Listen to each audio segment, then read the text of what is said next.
Hello everyone, আমি makeup artist Tania. আজকে তোমাদের সাথে শেয়ার করব গরমের একটা বিয়েবাড়ির লুকস। তো ভিডিওটা স্কিপ না করে শেষ অবধি দেখতে থাকো। তো প্রথমে এখানে আমি একটা গ্রে কালারের লেন্স পরে নিয়েছি। দেখো, অনেক কান্নাকাটি করার পর ফাইনালি লেন্স পরাটা কমপ্লিট হলো। এই কালারের লেন্সটা না আমার ভীষণ পছন্দের। তো চলো এবার স্টার্ট করা যাক। প্রথমে আমি স্কিন প্রিপারেশন করে নেব। তো ফার্স্টেই আমি মুখটাকে ভালো করে ক্লিন করে নিলাম। এরপর যেহেতু এখন গরমকাল, তাই মুখের মধ্যে ভালো করে আইস অ্যাপ্লাই করে নিলাম। তোমরাও করো, কিন্তু এটা মেকআপের জন্য খুব ভালো। এরপরে আমি প্লামের একটা টোনার ইউজ করলাম, দেন সিটাফিলের একটা ময়েশ্চারাইজার ইউজ করে নিলাম। সিটিএম আমার কমপ্লিট। সিটিএম মানে তোমরা জানোই, ক্লিনিং টোনিং ময়েশ্চারাইজিং। তো এরপর আমি ইএলএফের একটা প্রাইমার ইউজ করে নিলাম। প্রাইমার জানো তো আমাদের স্কিনকে স্মুথ করে, আর ফাউন্ডেশন অ্যাপ্লাই করার আগে প্রাইমার ইউজ করা খুব গুরুত্বপূর্ণ। এটা তোমরা কখনো স্কিপ করো না কিন্তু।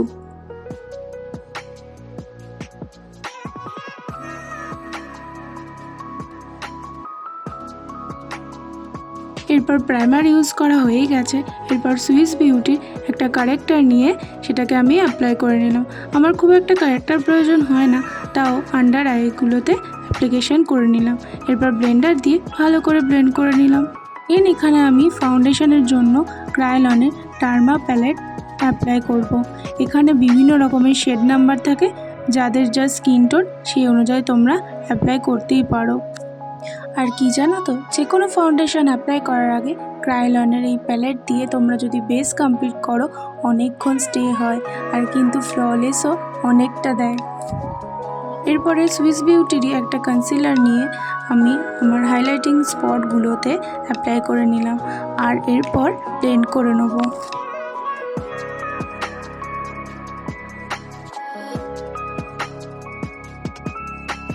এরপর ম্যাকের একটা কম্প্যাক্ট পাউডার দিয়ে আমি আমার পুরো বেসটাকে সেট করে নিলাম। যেহেতু আমি এখানে এবার আই মেকআপ স্টার্ট করব, তাই একটু আন্ডার আই পাউডার অ্যাপ্লাই করে নিলাম। দেখো, এখানে আমার আই মেকআপ কমপ্লিট হয়ে গেছে। এই আই মেকআপ টিউটোরিয়ালটা আমি নেক্সট ভিডিওতে দিয়ে দেবো। এখানে আমার কন্ট্রোল অ্যাপ্লাই করা হয়ে গেছে। এবার টাফটের একটা ব্লাশার প্যালেট থেকে আমি আমার ব্লাশটাও অ্যাপ্লাই করে নেব।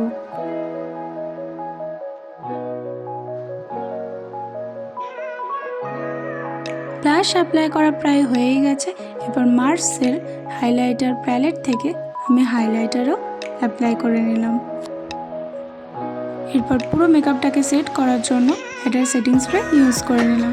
এরপর মার্সেরই একটা লিপস্টিক প্যালেট থেকে আমার পছন্দ মতো একটা লিপস্টিক অ্যাপ্লাই করে নিলাম। এরপর চলো, মেকআপ আমার অলমোস্ট ডান। তো আমি এবার হেয়ার করে নিই। তো আমার হেয়ার কমপ্লিট, সব জুয়েলারি পরাও কমপ্লিট, মাথায় একটু ফুল লাগিয়েছিলাম। যেহেতু এটা বিয়েবাড়ির লুক, লাগাতে তো হবেই। এবার চলো তোমাদের সাথে একটু ঢং করে নিই। তো তোমরা অবশ্যই জানিও আমার এই মেকআপ লুকসটা তোমাদের কেমন লাগলো, আর ভালো লাগলে একটা লাইক কমেন্ট শেয়ার অবশ্যই করো। আর হ্যাঁ, সাবস্ক্রাইব করতে ভুলো না কিন্তু। দেখা হচ্ছে নেক্সট কোনো ভিডিওতে। আজকের মতো বাই বাই।